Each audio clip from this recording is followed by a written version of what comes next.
एक राजा था जिसका नाम रामधन था। उनके जीवन में सभी सुख थे। राज्य का काम काज भी ऐशो आराम से चल रहे था। राजा के नैतिक गुणों के कारण प्रजा भी बहुत प्रसन्न थी, और जिस राज्य में प्रजा खुश रहती है वहाँ की आर्थिक व्यवस्था भी दुरुस्त होती है। इस प्रकार हर क्षेत्र में राज्य का प्रवाह अच्छा था।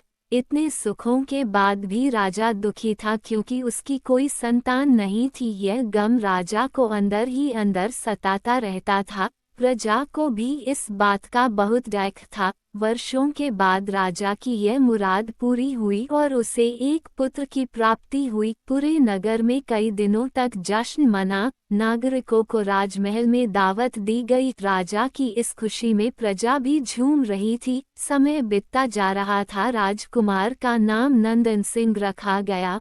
पूजा पाठ एवं इंतजार के बाद राजा को संतान प्राप्त हुई थी, इसलिए उसे बड़े लाड़ प्यार से रखा जाता था। लेकिन अति किसी बात की अच्छी नहीं होती। अधिक लाड़ ने नंदन सिंह को बहुत बिगाड़ दिया था। बचपन में तो नंदन की सभी बातें दिल को लुभाती थी, पर बड़े होते होते यही बातें बदतमीजी लगने लगती हैं। नंदन बहुत ज्यादा जिद्दी हो गया था। उसके मन में अहंकार आ गया था। वो चाहता था कि प्रजा सदैव उसकी जय जयकार करे, उसकी प्रशंसा करे। उसकी बात ना सुनने पर वो कोलाहल मचा देता था। बेचारे सैनिकों को तो वो पैर की जुती ही समझता था। आए दिन उसका प्रकोप प्रजा पर उतरने लगा था। वो खुद को भगवान के समान पूजता देखना चाहता था। आयु तो बहुत कम थी लेकिन अहम कई गुना बढ़ चुका था। नंदन के इस व्यवहार से सभी बहुत दुखी थे। प्रजा आए दिन दरबार में नंदन की शिकायत लेकर आती थी, जिसके कारण राजा का सिर लज्जा से झुक जाता था। यह एक गंभीर विषय बन चुका था। एक दिन राजा ने सभी खास दरबारियों एवं मंत्रियों की सभा बुलवाई और उनसे अपने दिल की बात कही कि वे राजकुमार के इस व्यवहार से अत्यंत दुखी हैं। राजकुमार इस राज्य का भविष्य है। अगर उनका व्यवहार यही रहा तो राज्य की खुशहाली चंद दिनों में ही जाती रहेगी। दरबारी राजा को सांत्वना देते हैं और कहते हैं कि आप हिम्मत रखें वरना प्रजा निस्सहाय हो जाएगी। मंत्री ने सुझाव दिया कि राजकुमार को एक उचित मार्गदर्शन एवं सामान्य जीवन के अनुभव की जरूरत है। आप उन्हें गुरु राधागुप्त के आश्रम भेज दीजिए। सुना है वहां से जानवर भी इंसान बनकर निकलता है। ये बात राजा को पसंद आई और उसने नंदन को गुरु जी के आश्रम भेजा। अगले दिन राजा अपने पुत्र के साथ गुरु जी के आश्रम पहुंचे। राजा ने गुरु राधागुप्त के साथ अकेले में बात की और नंदन के विषय में सारी बातें कही। गुरु जी ने राजा को आश्वस्त किया कि वे जब अपने पुत्र से मिलेंगे तब उन्हें गर्व महसूस होगा। गुरु जी के ऐसे शब्द सुनकर राजा को शांति महसूस हुई और वे सहर्ष अपने पुत्र को आश्रम में छोड़कर राजमहल लौट गए। अगले दिन सुबह गुरु के खास चेले द्वारा नंदन को भिक्षा मांगकर खाने को कहा गया, जिसे सुनकर नंदन ने साफ इनकार कर दिया।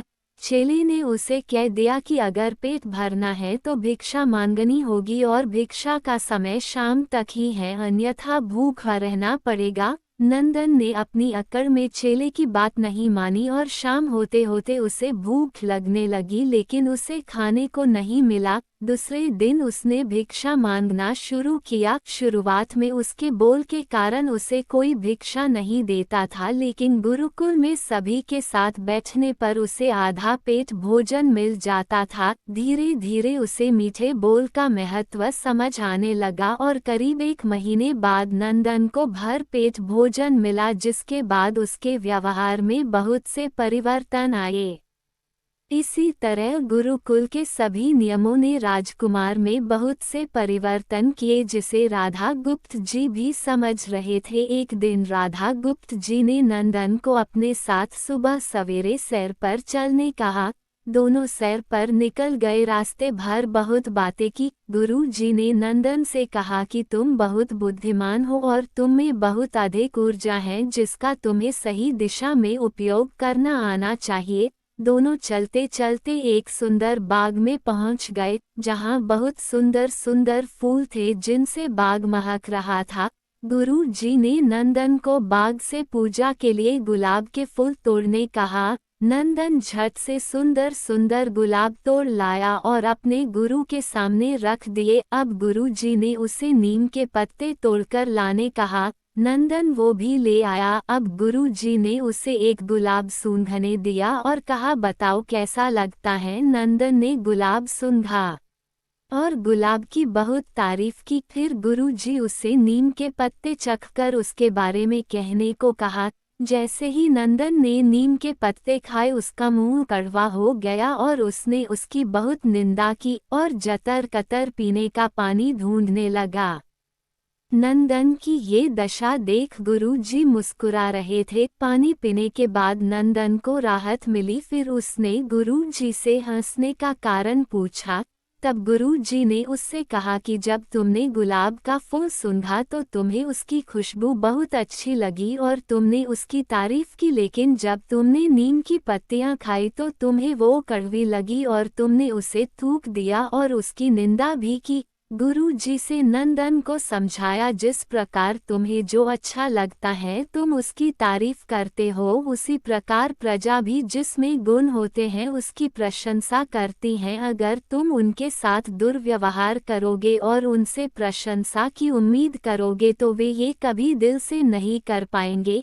इस प्रकार जहाँ गुण होते हैं वहाँ प्रशंसा होती है। नंदन को सभी बातें विस्तार से समझ आ जाती हैं और वो अपने महल लौट जाता है। नंदन में बहुत परिवर्तन आता है और वो बाद में एक सफल राजा बनता है।